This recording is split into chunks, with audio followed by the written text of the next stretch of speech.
കഴിഞ്ഞ ദിവസം എൻ്റെ DM വന്നൊരു കുട്ടി പറഞ്ഞാണ്, ഞാൻ ഇങ്ങനൊന്നും ആയിരുന്നില്ല, എനിക്ക് ക്രാഫ്റ്റ് ഇഷ്ടമുണ്ടായിരുന്നു, എനിക്ക് കുറേ അധികം ആഗ്രഹങ്ങൾ ഉണ്ടായിരുന്നു, പക്ഷെ എനിക്കിപ്പോൾ ഒന്നും ചെയ്യാൻ പറ്റാറില്ല. എൻ്റെ ലൈഫ് എൻ്റെ പിള്ളേരുടെ ചുറ്റുമാണ് കറങ്ങുന്നത്. അവർക്ക് എന്ത് ചെയ്യാം, അവർക്ക് എന്തൊക്കെ ചെയ്തു കൊടുക്കാം, അങ്ങനെയാണ് നടക്കുന്നത്. അല്ല ഞാനൊന്ന് മാറി ചിന്തിക്കണമെങ്കിൽ പോലും എന്നെ കൊണ്ട് പറ്റുന്നില്ല. ഇതുപോലെ ഒത്തിരി DMs എനിക്ക് കിട്ടാറുണ്ട്. അവരുടെ ആഗ്രഹങ്ങളും, അല്ലെങ്കിൽ ഞാൻ എന്തെങ്കിലും ഒരു കാര്യം ചെയ്യുമ്പോൾ എനിക്കും ഇത് ചെയ്യാൻ ഭയങ്കര ആഗ്രഹമാണ്, പക്ഷെ പറ്റാറില്ല, ഇതെങ്ങനെയാ ചെയ്യുന്നത് എന്നൊക്കെ ചോദിച്ചിട്ട്.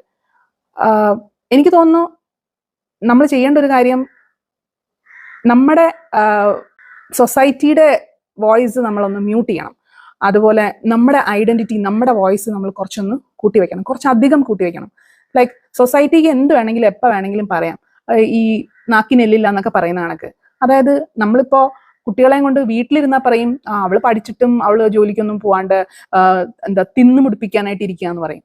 ഇല്ല, പിള്ളേരെ ഇട്ടിട്ട് ജോലിക്ക് പോയി കഴിഞ്ഞാൽ പറയും, അവള് കണ്ടില്ലേ, അവക്ക് പിള്ളേരെയും ഇതൊന്നും വേണ്ട, അങ്ങ് തെണ്ടി നടക്കുകയാണ് എന്ന് പറയും. അങ്ങനെ പറയാനാണെങ്കിൽ സൊസൈറ്റി എന്തും പറയും, ഇൻക്ലൂഡിങ് നമ്മുടെ അമ്മമാര്. അവരുടെ ഒരു കണ്ടീഷനിങ് കണ്ടിട്ടാണ് നമ്മൾ വളർന്നേക്കുന്നത്. അപ്പൊ നമുക്ക് എന്താ തോന്നുന്നത്, ഓക്കെ ഇവരെ പോലെ ആവണം, നമ്മുടെ ഒരു മോഡൽ, റോൾ മോഡൽ ആയിരിക്കുമല്ലോ നമ്മുടെ അമ്മമാര്. അവരുടെ കാലഘട്ടത്തിൽ അവർക്ക് അങ്ങനെ ഒരു സെൽഫിഷ്നെസ്സോ അല്ലെങ്കിൽ സെൽഫ് ലവോ, സെൽഫിഷ്നെസ് എന്ന് പറഞ്ഞാൽ ഞാൻ പോസിറ്റീവ് രീതിയിലാണ് പറയുന്നത്, ഒരു സെൽഫ് ലവോ, അവരെ തന്നെ ഒരു പ്രയോറിറ്റൈസ് ചെയ്യുന്ന ഒരു രീതിയൊന്നും അല്ല തൊട്ട് മുന്നത്തെ ജനറേഷനിലുണ്ടായിരുന്നത്. അപ്പൊ അത് കണ്ട് വളർന്നപ്പോൾ നമ്മളും ഓട്ടോമാറ്റിക്കലി അങ്ങനെ തന്നെയാണ് പോകുന്നത്. പക്ഷെ അത് നമ്മുടെ മക്കൾക്കോ നമുക്കോ ഗുണകരമായിട്ടൊരു സംഭവമല്ല. ലൈക്ക് നമ്മളൊരു അമ്മ ആവുന്നതിന് മുന്നേ നമുക്കൊരു ഐഡന്റിറ്റി ഉണ്ടായിരുന്നല്ലേ, ആ ഐഡന്റിറ്റി കംപ്ലീറ്റ്ലി ഒരൊറ്റ ദിവസം കൊണ്ട് നമ്മളങ്ങ് എടുത്ത് മാറ്റുക ചെയ്തത്. ലൈക്ക് നമുക്ക് ആയിട്ട് സ്കിൽസ് ഉണ്ടായിരുന്നു.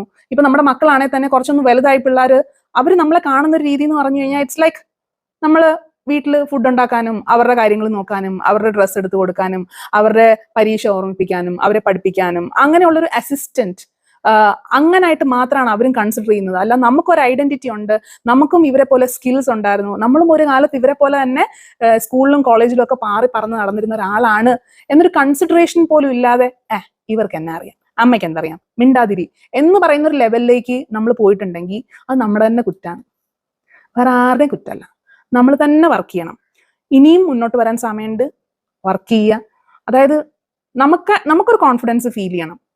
നമ്മൾ ഈ അമ്മ അല്ലെങ്കിൽ ഭാര്യ എന്നുള്ളതിനെ മാറ്റി നിർത്തി കഴിഞ്ഞാൽ നമുക്കായിട്ടൊരു ഐഡന്റിറ്റി ഉണ്ട്, നമുക്കായിട്ട് കുറച്ച് കാര്യങ്ങൾ ചെയ്യാനുണ്ട്. അത് കണ്ടുപിടിക്കുക, ചെയ്യുക, ഹാപ്പി ആയിട്ടിരിക്കുക.